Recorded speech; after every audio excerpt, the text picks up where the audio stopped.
அஸ்ஸலாமு அலைக்கும். நம்மக்கிட்ட சில சிஸ்டர் வந்து கமெண்ட் பண்ணியிருக்காங்க. எனக்கு வந்து ப்ளவுஸ் கட் பண்ணுறதுக்கே ரொம்ப பயமாக இருக்குது சிஸ்டர். அதுக்கு ஏதாச்சும் சொல்லுங்களேன் அப்படின்னு சொல்லியிருந்தாங்க. கண்டிப்பாக வந்து டெய்லரிங் பழகுற ஸ்டார்ட்டிங்கில் எல்லாருக்குமே இருக்கிற பயம் தான். அந்த கிளாத்தை நம்ம வேஸ்ட் பண்ணிடுவோமோ, தைக்கிறது வந்து சரியாக வராதோ அப்படின்ட்டு வந்து நம்ம பயந்துக்கிட்டே இருப்போம். கண்டிப்பா வந்து இத வந்து ஃபாலோ பண்ணுங்க. உங்களோட ப்ளவுஸ வந்து ஃபர்ஸ்ட்டு கட் பண்ணி, ஸ்டிச் பண்ணி பழகி பாருங்க. ஏன்னா, அது நம்மளோட ப்ளவுஸ். நம்மள வந்து யாருமே திட்ட முடியாது அப்படிங்கிறத வந்து மனசுல வச்சுக்கோங்க.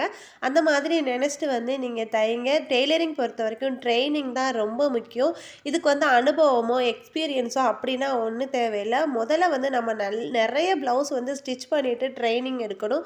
அப்பதான் வந்து நம்மளால ப்ளவுஸும் வந்து தைக்க முடியும். கண்டிப்பா வந்து முடியாது, தெரியாது, எனக்கு பயமா இருக்கு அப்படின்னு சொல்லிட்டு வந்து விட்டுறாம, கண்டிப்பா வந்து முயற்சி பண்ணி பாருங்க. பிடிச்சிருந்துச்சுன்னா மறக்காம லைக் பண்ணிட்டு சப்ஸ்கிரைப் பண்ணிருங்க. தேங்க்ஸ் ஃபார் வாட்சிங்.